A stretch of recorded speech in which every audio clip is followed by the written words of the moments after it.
45년 동안 한 번도 고맙다는 말을 들어본 적이 없습니다. 매일 새벽 5시에 일어나 밥을 짓고 빨래를 하고 청소를 했는데도요. 그런데 어느 날 딸이 물었습니다. 엄마는 아빠랑 결혼한 거 후회 안 해요? 그 순간 깨달았습니다. 나는 지금까지 누구를 위해 살았을까요?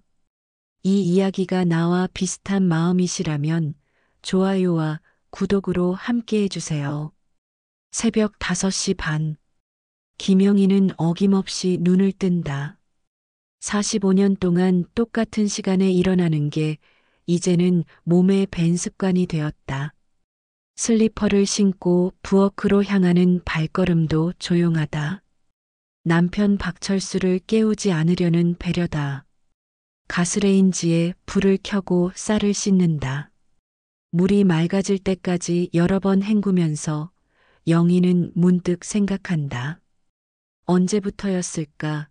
이 모든 게 기계적으로 느껴지기 시작한 건 밥을 짓고 반찬을 데우고 국을 끓이는 일이 그저 해야만 하는 일처럼 여겨지게 된 건 된장찌개를 끓이면서 영희는 냄비 속 거품을 바라본다.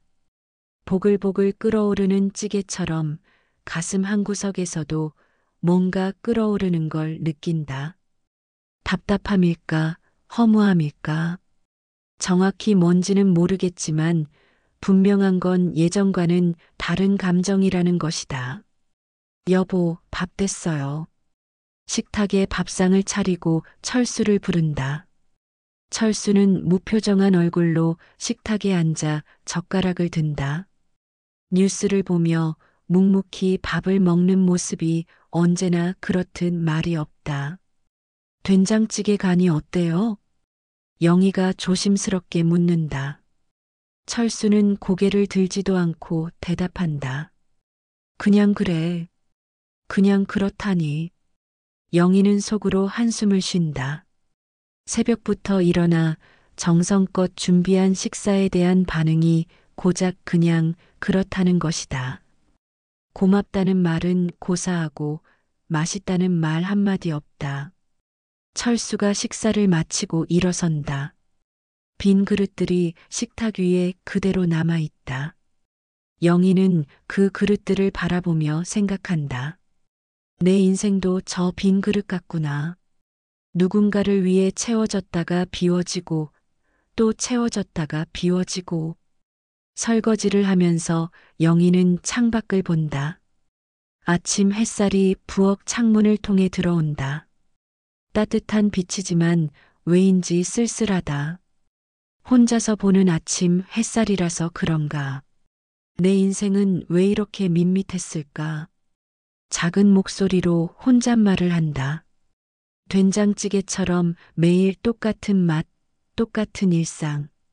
변화도 없고 자극도 없다. 그저 흘러가는 시간 속에서 늙어가기만 할 뿐이다. 거실에서 텔레비전 소리가 들린다. 철수가 아침 뉴스를 보는 소리다. 영희는 설거지를 마저 하면서 생각한다. 저 사람도 나처럼 이 생활이 지겨울까? 아니면 만족하며 사는 걸까? 궁금하지만 물어볼 수도 없다. 45년을 함께 살면서도 서로의 속마음을 터놓고 이야기한 적이 거의 없으니까. 설거지를 마치고 행주로 식탁을 닦는다. 깨끗해진 식탁을 보면서 영희는 다시 한번 생각한다. 내일도 모레도 똑같은 일상이 반복될 것이다. 새벽에 일어나 밥을 짓고 설거지를 하고 빨래를 하고 그렇게 하루하루 지나가다 보면 어느새 또 한 살 더 늙어 있을 것이다. 문득 가슴이 답답해진다. 이대로 계속 살아야 하는 걸까? 나를 위한 시간은 언제쯤 가질 수 있을까? 아니, 나를 위한 시간이라는 게 정말 존재하긴 하는 걸까? 토요일 오후 딸 지수가 내려왔다. 한 달에 한두 번 찾아오는 딸의 방문은 영희에게 소중한 시간이다. 하지만 오늘은 왠지 기분이 다르다. 평소처럼 반갑지가 않다. 엄마, 무슨 일 있어요? 표정이 안 좋아 보이는데. 지수가 걱정스러운 눈빛으로 영희를 바라본다. 영희는 고개를 젓는다. 아무것도 아니야. 그냥 좀 피곤해서. 하지만 지수는 눈치가 빠른 아이다. 어렸을 때부터 엄마의 감정 변화를 잘 알아챘다. 정말 괜찮으세요? 아빠가 또 뭐 하셨어요? 아니야, 아빠는 늘 그래. 특별히 뭘 한 것도 아니고. 영희는 차를 끓이며 대답한다. 하지만 목소리에 힘이 없다. 지수는 엄마 옆에 앉아 조심스럽게 말을 꺼낸다. 엄마, 저 어렸을 때부터 궁금했던 게 있어요. 엄마는 정말 행복하세요? 아빠랑 결혼한 거 후회 안 하세요? 갑작스러운 질문에 영희의 손이 멈춘다. 찻잔을 들고 있던 손이 살짝 떨린다. 왜 갑자기 그런 소리를? 제가 봐도 아빠는 엄마한테 너무 무심해요. 고맙다는 말도 안 하고 사랑한다는 말은 더더욱 안 하고. 그런데 엄마는 계속 참고 사시잖아요. 지수의 말에 영희는 할 말이 없다. 딸의 눈에도 보일 만큼 자신의 결혼 생활이 메마른 것이었구나. 우리 때는 그랬어. 사랑한다는 말을 입에 달고 사는 시대가 아니었거든. 그래도 최소한의 배려는 있어야 하는 거 아닌가요? 감정 표현을 안 하는 것과 무관심한 건 다른 거잖아요. 지수의 말이 가슴에 꽂힌다. 맞다. 철수는 단순히 감정 표현을 안 하는 게 아니라 무관심한 것이다. 영희의 존재 자체에 무관심하다. 엄마도 젊었을 때가 있었을 텐데 정말 행복했던 적이 없어요? 지수가 다시 묻는다. 영희는 찻잔을 내려놓고 잠시 생각한다. 행복했던 적이 있었을까? 결혼 초기에는 그래도 설렘이 있었다. 하지만 그것도 잠시였다. 아이들을 낳고 기르면서 자신은 점점 사라져갔다. 글쎄, 행복이 뭔지 모르겠다. 솔직한 대답이었다. 영희는 정말로 행복이 무엇인지 잘 모르겠다. 불행하다고 느낀 적은 많지만 행복하다고 느낀 기억은 희미하다.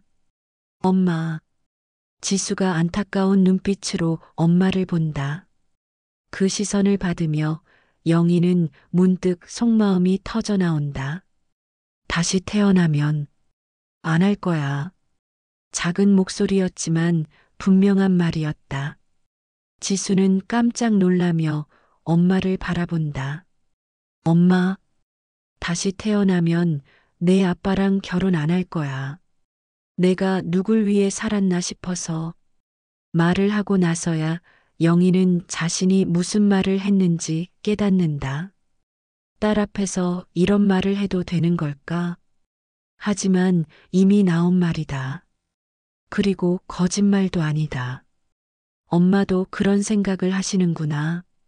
지수가 조용히 말한다. 놀란 것 같지만 이해한다는 표정이다. 미안해, 지수야. 엄마가 괜한 소리를 했네.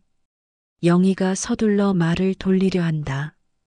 하지만 지수는 고개를 젓는다. 아니에요, 엄마. 솔직한 마음을 말씀해 주셔서 오히려 고마워요. 저도 엄마가 행복하셨으면 좋겠거든요. 지수의 말에 영희는 마음이 따뜻해진다. 적어도 딸은 자신을 이해해 준다. 그것만으로도 위로가 된다. 그냥 가끔 그런 생각이 들어. 내 인생이 온통 남을 위한 것뿐이었다는 생각이. 엄마도 엄마만의 인생이 있어야 해요. 이제라도 늦지 않았어요. 지수의 말에 영희는 쓴웃음을 짓는다. 68세에 무슨 새로운 인생이 있겠는가. 하지만 딸의 마음만은 고맙다.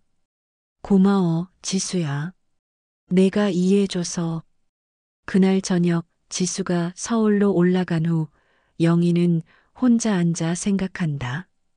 딸 앞에서 한 말이 계속 머릿속을 맴돈다. 다시 태어나면 결혼하지 않겠다고 했지만 정말 그럴까? 아니면 다른 사람과 결혼할까?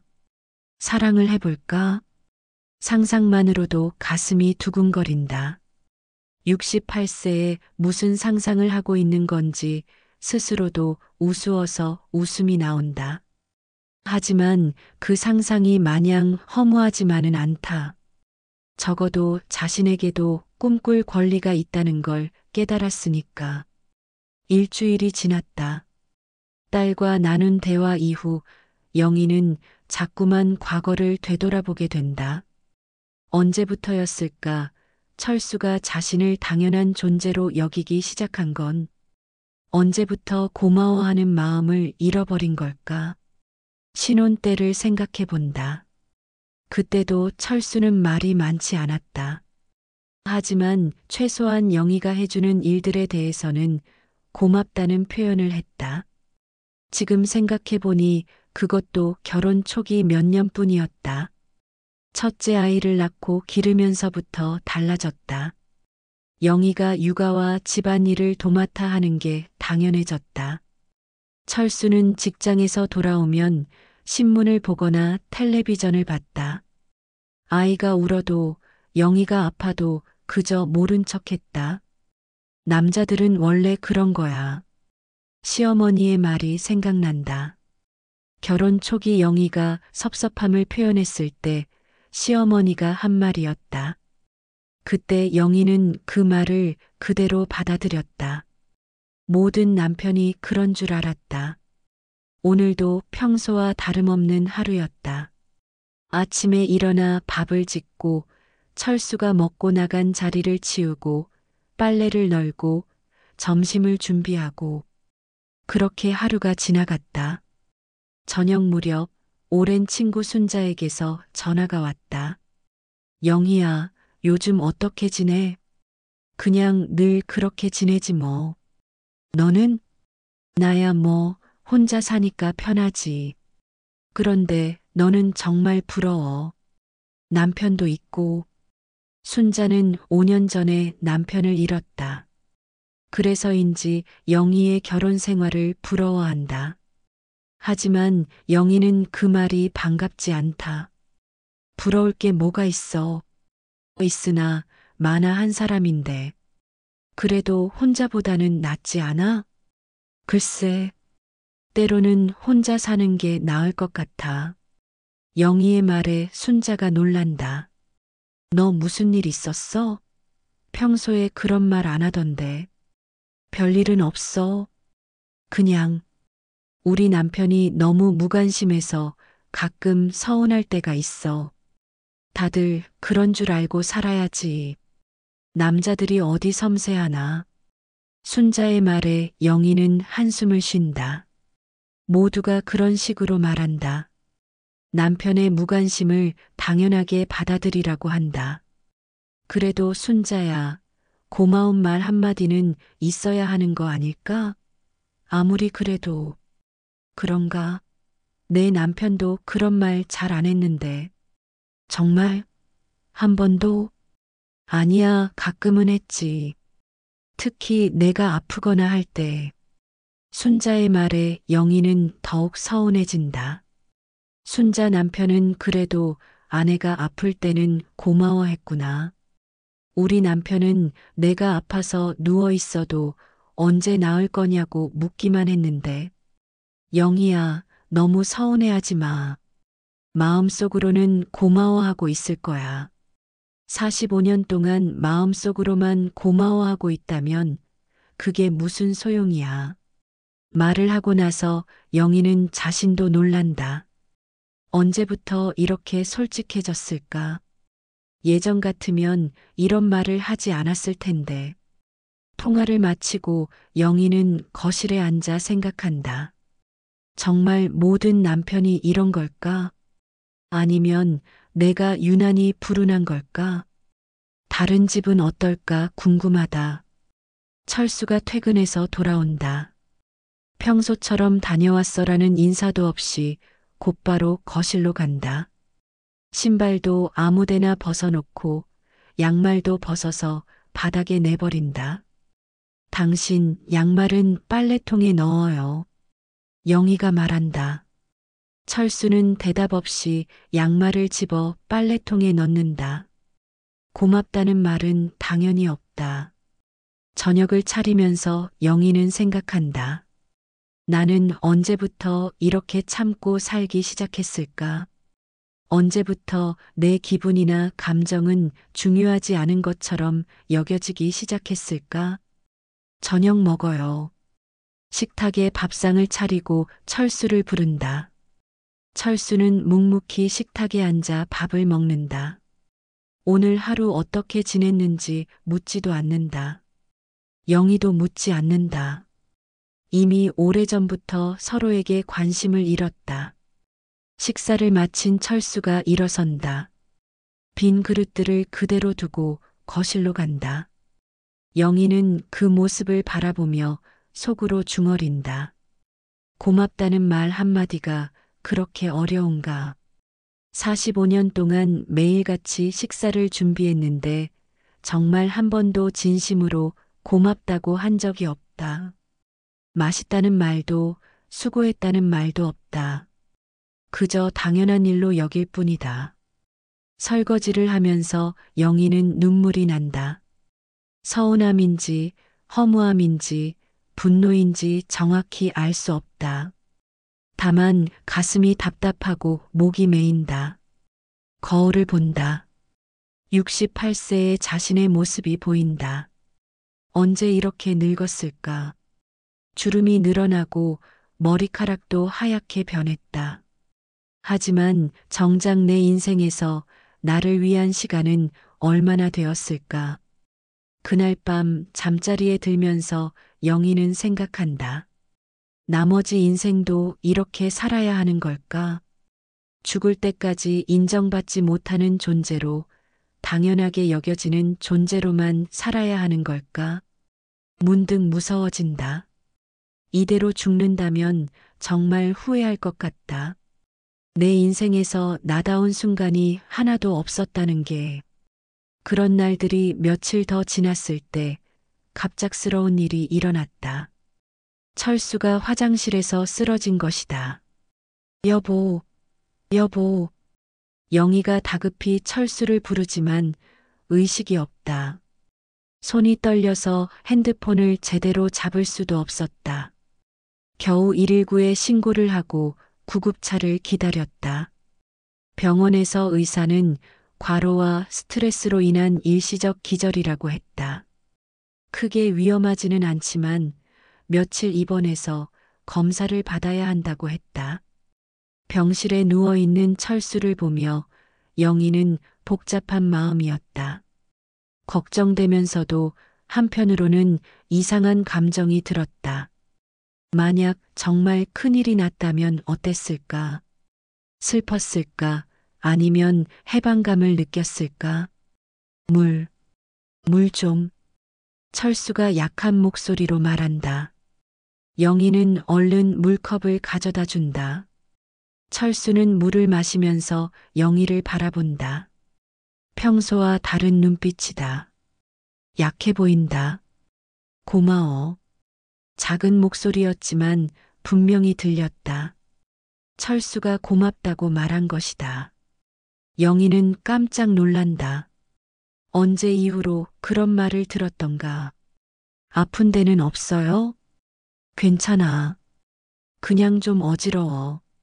철수의 말에 영희는 고개를 끄덕인다. 그리고는 병실 의자에 앉아 철수를 지켜본다. 45년을 함께 살면서도 이렇게 가까이서 철수를 본 적이 언제였을까? 늙었다.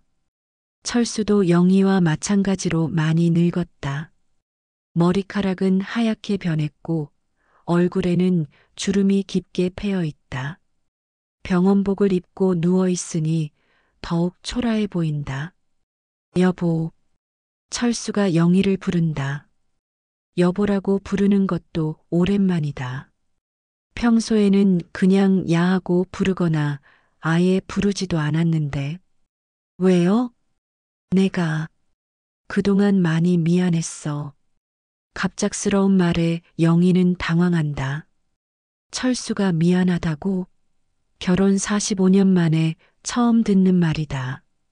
갑자기 왜 그런 말을? 쓰러지면서 생각해 봤거든. 내가 당신한테 너무 무심했나 싶어서. 철수의 말에 영희는 할 말이 없다.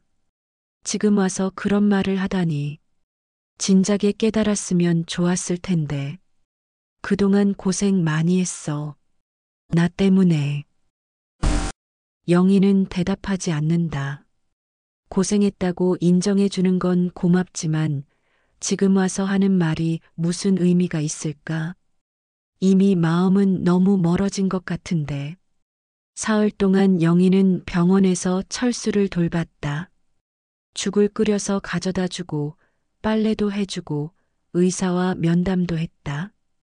45년 동안 해온 일을 병원에서도 똑같이 하고 있는 자신이 우스웠다. 여보, 정말 고마워. 내가 아프니까 더 힘들 텐데. 철수가 또 고맙다고 말한다. 병원에 있는 동안 벌써 몇 번째인지 모르겠다. 평생 듣지 못했던 말을 이제 와서 연신 듣는다. 괜찮아요. 해야 할 일이니까. 영희의 대답은 담담했다. 감동이나 기쁨보다는 의무감으로 하는 일이라는 뜻이었다. 철수는 그 말의 진짜 의미를 이해했는지 잠시 말이 없었다. 퇴원하는 날 집으로 돌아오는 택시 안에서 철수가 말했다. 앞으로는 좀 달라지도록 노력할게. 그래요. 영희는 창밖을 보며 대답했다. 믿지 않는다는 뜻이었다. 71세에 갑자기 달라질 수 있을까? 45년 동안 굳어진 습관이 그렇게 쉽게 바뀔 리 없다. 집에 도착해서도 철수는 여전히 조심스러웠다. 평소 같으면 신발을 아무데나 벗어놓았을 텐데 신발장에 가지런히 정리해 놓았다. 양말도 빨래통에 직접 넣었다. 저녁은 뭘 먹을까? 철수가 물었다. 평소에는 영희가 알아서 준비하는 것을 당연하게 여겼는데 오늘은 물어본다. 간단하게 죽이라도 끓일게요. 아니야, 당신도 피곤할 텐데. 그냥 배달시킬까? 영희는 깜짝 놀랐다. 철수가 배달 음식을 제안하다니. 평생 집에서 해먹는 밥만 고집했던 사람이. 배달 음식 드실 거예요? 가끔은 그런 것도 괜찮지 않을까? 당신도 좀 쉬어야지. 그날 저녁 두 사람은 오랜만에 배달 음식을 먹었다. 중국집 짜장면이었다. 결혼 초기에 가끔 먹었던 기억이 났다. 그때는 신혼의 설렘이 있었는데 지금은 그저 어색할 뿐이었다. 맛있네. 철수가 말했다. 영희도 고개를 끄덕였다. 맛이 없지는 않았다. 하지만 마음이 편하지는 않았다. 갑자기 달라진 철수의 모습이 어딘지 어색했다. 그날 밤 잠자리에 들면서 영희는 생각했다. 철수가 달라지려고 노력하는 건 고맙다. 하지만 너무 늦었다. 이미 마음은 돌아서 버렸다. 45년 동안 쌓인 서운함과 외로움이 하루아침에 사라질 수는 없다. 혹시 다시 예전처럼 될 수 있을까 하는 생각도 들었다. 하지만 곧 고개를 저었다. 예전이라는 게 뭔가. 예전에도 행복하지 않았는데 뭘 돌아가겠다는 건가. 철수의 코 고는 소리가 들렸다. 예전 같으면 그 소리 때문에 잠을 이루지 못했을 텐데 오늘은 그저 멀게 느껴졌다. 옆에 있지만 멀고 함께 있지만 혼자인 기분이었다. 너무 늦었어요. 영희는 속으로 중얼였다. 미안하다는 말도 고맙다는 말도 이제는 별로 와닿지 않았다. 이미 마음이 떠나버린 후였으니까. 한 달 후 결혼 기념일이 다가왔다. 45주년이었다. 예전에는 이런 날도 그냥 지나쳤는데 올해는 철수가 먼저 말을 꺼냈다. 여보, 이번 주가 우리 결혼 기념일이지? 그러네요.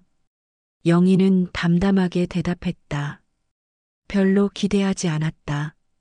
어차피 평소와 다름없이 지나갈 거라고 생각했다. 그런데 결혼 기념일 당일 철수가 꽃다발을 들고 나타났다. 작은 꽃다발이었지만 영희에게는 충격이었다. 45년 만에 처음 받는 꽃이었다. 이거 뭐예요? 결혼 기념일이잖아. 그동안 한 번도 못 줬는데 이제라도. 철수가 어색하게 웃으며 꽃다발을 내밀었다. 영희는 얼떨떨한 마음으로 꽃을 받았다. 장미와 카네이션이 섞인 작은 꽃다발이었다. 고마워요. 영희는 꽃을 받으며 말했다. 하지만 마음은 복잡했다. 기쁘면서도 한편으로는 서운했다. 왜 이제서야? 45년 동안 한 번도 해주지 않았던 일을 이제 와서 하는 걸까? 그날 저녁 철수는 평소와 달리 식사 후에 설거지를 도왔다. 어색한 손놀림이었지만 나름대로 노력하는 모습이었다. 당신이 설거지를 다 하네요. 가끔은 내가 해야지. 항상 당신만 하면 안 되잖아. 철수의 말에 영희는 쓴웃음을 지었다. 45년 만에 깨달은 걸까? 아니면 병원에서 쓰러진 후에야 정신을 차린 걸까? 그날 밤 영희는 오랜만에 일기를 썼다. 결혼 초기에 쓰던 일기장이었다. 중간에 쓰지 않다가 오늘 다시 펜을 들었다. 오늘 남편이 꽃을 사다 주었다. 45년 만에 처음이다. 기쁘기도 하고 서운하기도 하다. 왜 이제서야 이런 일을 할까? 너무 늦었다. 내 마음은 이미 멀어져서 다시 돌아올 수 없을 것 같다. 일기를 쓰면서 영희는 자신의 마음을 정확히 알 수 있었다. 철수의 변화된 모습이 고맙기는 하지만 그렇다고 해서 예전처럼 돌아갈 수는 없다는 것을. 며칠 후 철수가 또 다른 변화를 보였다. 평소에는 영희와 대화를 거의 하지 않았는데 요즘은 하루 있었던 일을 이야기하려고 했다. 오늘 산책하면서 김재철을 만났어. 안부를 묻더라고. 그래요. 당신도 가끔 김재철 부인이랑 만나지? 가끔 봐요. 대화가 길게 이어지지는 않았다. 45년 동안 서로에게 무관심했던 사람들이 갑자기 관심을 가지려고 해도 쉽지 않았다. 무엇보다 영희가 별로 대화하고 싶어 하지 않았다. 여보, 우리 가끔 나들이라도 할까? 철수가 조심스럽게 제안했다. 영희는 고개를 들어 철수를 바라봤다. 나들이라니. 언제 이후로 그런 말을 했던가. 어디로요? 공원이라도 가서 산책하고 아니면 영화라도 보고. 영화라는 말에 영희는 더욱 놀랐다. 철수가 영화를 보자고 하다니. 평생 영화관에 가본 적이 몇 번이나 될까? 생각해 볼게요. 영희는 애매하게 대답했다. 거절하지도 않고 수락하지도 않았다. 솔직히 철수와 나들이를 한다는 게 상상이 잘 안 됐다. 그날 밤 영희는 다시 일기를 썼다. 남편이 요즘 부쩍 달라졌다. 꽃도 사다 주고 설거지도 도와주고 나들이도 가자고 한다. 45년 만에 처음 보는 모습이다. 고맙기는 하지만 마음이 움직이지 않는다. 너무 늦었다. 이미 내 마음은 다른 곳에 있다. 나 자신에게 있다. 일기를 쓰면서 영희는 확신했다. 철수가 아무리 달라져도 자신의 마음은 돌아오지 않을 것이라는 걸. 45년 동안 쌓인 상처와 외로움이 그렇게 쉽게 아물 리 없다. 며칠 후 철수와 함께 동네 공원에 산책을 나갔다. 철수의 간청에 못 이겨 나온 것이었다. 오랜만에 함께 걷는 길이었다. 날씨가 좋네. 철수가 말했다. 영희도 고개를 끄덕였다. 정말 좋은 날씨였다. 하지만 마음은 편하지 않았다. 옆에서 걷는 철수가 어색했다. 공원 벤치에 앉아 쉬면서 철수가 말했다. 여보, 그동안 정말 미안했어. 나 때문에 고생 많이 했지. 또 미안하다는 말이었다. 요즘 들어 자주 하는 말이다. 하지만 영희에게는 더 이상 감동적이지 않았다. 이제 와서 그런 말씀하시면 어떻게 해요? 영희가 조용히 말했다. 철수는 그 말에 할 말이 없었다. 정말 너무 늦었다는 걸 스스로도 알고 있었으니까. 그래도 앞으로라도 잘해보자. 아직 시간이 있잖아. 철수의 말에 영희는 고개를 저었다. 시간이 있다고요? 우리에게 시간이 어디 있어요? 벌써 70이 다 되어 가는데. 그래도 당신은 모르실 거예요. 내가 얼마나 외로웠는지. 영희의 목소리에 떨림이 있었다. 45년 동안 참아왔던 말이 조금씩 터져나오고 있었다. 그날 집에 돌아와서 영희는 마지막 일기를 썼다. 오늘 남편과 산책을 했다. 미안하다고 앞으로 잘해보자고 했다. 하지만 내 대답은 이미 정해져 있었다. 너무 늦었다고. 45년 동안의 외로움이 하루아침에 사라질 수는 없다고. 이제 나는 나를 위해 살고 싶다. 누군가의 그림자가 아닌 나 자신으로. 일주일 후 지수가 다시 내려왔다. 엄마의 안부가 궁금했던 것이다. 지난번 대화 이후 영희가 어떻게 지내는지 걱정이 되었다. 엄마, 요즘 어떠세요? 아빠가 좀 달라지셨다고 들었는데. 응, 많이 달라졌어. 꽃도 사다 주고 미안하다는 말도 하고. 영희의 대답을 듣고 지수는 안도했다. 아버지가 변화하고 있다니 다행이다. 그럼 이제 좀 나아지겠네요. 하지만 영희의 표정은 밝지 않았다. 오히려 더 침울해 보였다. 지수야, 엄마가 이상한 소리 해도 놀라지 마. 무슨 말씀이세요? 너무 늦었어. 내 아빠가 아무리 달라져도 이미 늦었어. 지수는 엄마의 말에 당황했다. 아버지가 변화하고 있는데 왜 그런 말을 하는 걸까? 엄마, 아빠가 노력하고 계시잖아요. 조금만 기다려 보세요. 45년을 기다렸는데 더 기다리라고? 영희의 목소리가 떨렸다.